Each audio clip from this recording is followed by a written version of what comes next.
게으름의 미래, The Future of Idleness, 중앙 선데이, 미래 빅 퀘스천스, 글쓴이 김대식. 온종일 소파에 누워 자고 먹고 또 자고 먹는다. 그렇다고 밤을 새운 것도 아니다.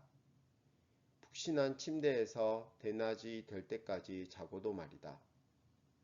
부모님이 물려준 재산 덕분에 일할 필요는 없지만 관리를 안 하기에 재산은 점점 줄어가고 있었다. 그런데도 침대와 방을 떠날 수 없는 주인공. 책 50페이지가 넘어서야 드디어 침대에서 일어나 의자로 자리를 옮길 뿐이다. 러시아인들이 가장 사랑하는 책, 게으름뱅이 오블로모프 내용이다. 작가 이반 곤차로프는 이야기하고 싶었던 걸까? 매너리즘과 게으름에 빠져 빠르게 변하는 시대를 쫓아가지 못한 고향 러시아에 대해서 말이다. 서유럽 국가들은 산업혁명을 진행하고 있었지만 러시아는 여전히 노비와 농업이 중심인 중세시대에 살고 있었다. 곤차로프는 오블로모프의 반대 인물로 절친 스톨츠를 등장시킨다. 독일인 아버지 덕분에 효율적이며 부지런한 중요하게 생각하는 스톨츠. 게으름에서 벗어나도록 좋은 여성도 소개하고 농장 관리도 도와주지만 결국 소용이 없었다. 과부와 결혼한 오블로모프는 마치 다시 어린아이로 돌아간 듯 종일 소파에 누워 아내가 해주는 삼시세끼만 받아먹는 모습으로 소설은 끝난다. 일하지 않는 자는 밥도 먹지 말아라. 부지런한 새가 벌레도 많이 잡는다. 일찍 자고 일찍 일어나는 대한민국의 착한 어린이. 부지런하면 부자가 되지만 게으르면 굶는다. 아니, 게으른 자는 살 권리조차 없다.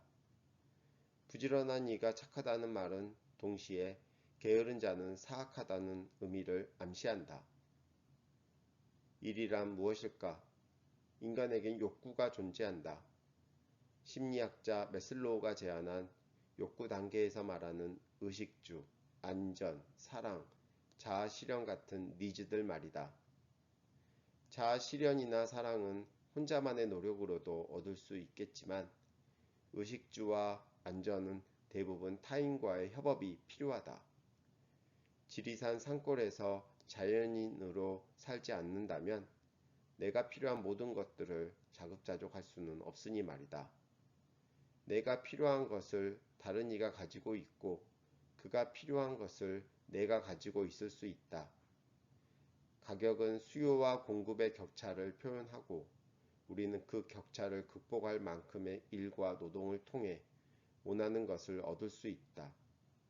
일과 노동의 기원은 지극히도 실용적이고 개인적이라는 말이다.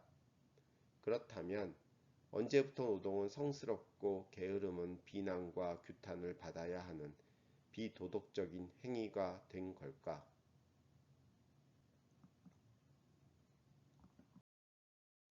이반 곤차로프가 조국 러시아가 본받아야 할 대상으로 삼았던 독일. 하지만 19세기 가장 부지런하고 열심히 일하던 나라는 영국이었다. 영국 최고 가문 출신이었던 철학자 버트런드 러셀. 할아버지는 빅토리아 여왕시대의 수상이었고 18살에 케임브리지대에 입학한 러셀은 수학자이자 정치가였고 노벨 문학상까지 받는다. 평생 쉬지 않고 일만 하던 그는 하지만 게으름 찬양이라는 에세이 저자로도 유명하다. 인류 역사에서 진정한 발전은 끝없는 노동보다 게으름이 주는 여유와 창의성을 기반으로 하기에 기계가 인간의 노동력을 대체할 수 있는 시대엔 하루 4시간만 일하면 충분하다고 그는 주장한다.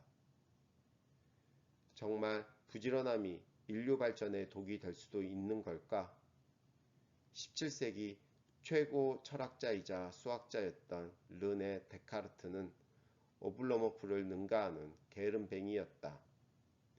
종호가 넘어 일어나 하루 대부분을 침대에서 보낸 그를 죽음으로 먼 것은 부지런함이었다. 젊고 에너지 넘치는 스웨덴 여왕 크리스티나의 개인 선생이 된 데카르트는 여왕의 일정에 맞춰 새벽 5시에 수업을 시작해야 했고 스웨덴 왕실에 도착한 지 몇 달 만에 폐렴으로 숨진다. 이제 궁금해진다. 인간은 언제나 죽도록 일만 하고 살았던 걸까?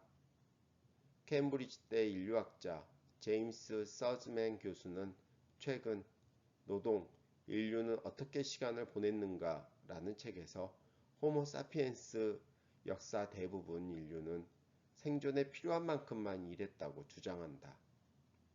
마치 사자나 호랑이가 사냥하는 시간 빼고 나머지 시간을 휴식과 낮잠으로 보내듯 의식주와 안전이 확보된 과거 인류 역시 대부분 시간을 잠과 휴식으로 보냈다는 말이다.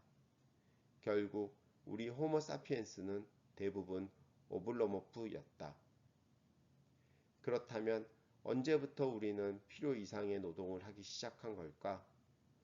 농업과 도시화, 그리고 종교와 국가의 탄생 덕분이었다. 무조건 과거가 좋았고 현재가 지옥이라는 말이 아니다. 아무리 많은 먹잇감을 사냥해도 어차피 보관할 수 없었기에 사냥과 채집으로 의식주를 해결하던 인류에게 미래 소비를 위한 추가 노동은 무의미했다는 말이다. 하지만 농업의 시작은 모든 걸 바꾸어 놓았다. 오늘 열심히 일하면 내년에도 배부르게 먹을 수 있었기에 지금 이 순간이 아닌 눈에 보이지 않는 미래를 위한 추가 노동을 하기 시작한다. 미래가 현재의 삶을 장악하기 시작한 순간이었다. 기원전 5천년 전 시작된 도시화와 국가의 탄생은 이런 트렌드를 가속하기 시작한다.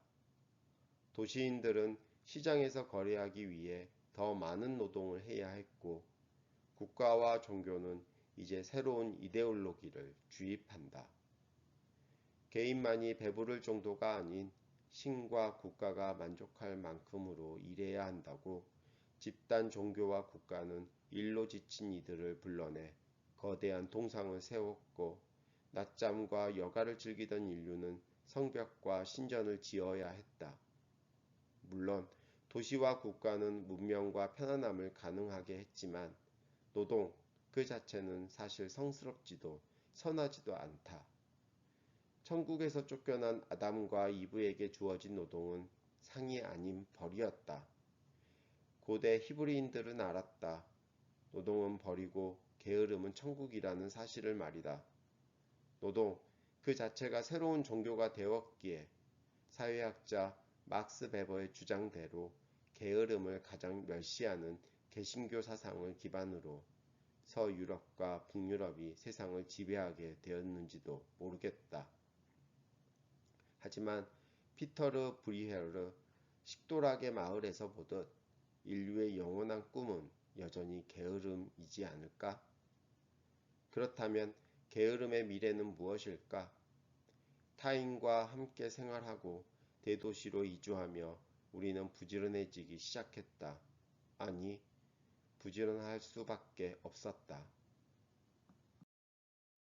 농업을 계기로 인류는 정착했고 증기와 전기를 기반으로 한 1차, 2차 산업혁명을 통해 농가에서 대도시로 다시 한번 이주한 인류는 그 누구보다 부지런해지고 더 많은 일을 하기 시작했다.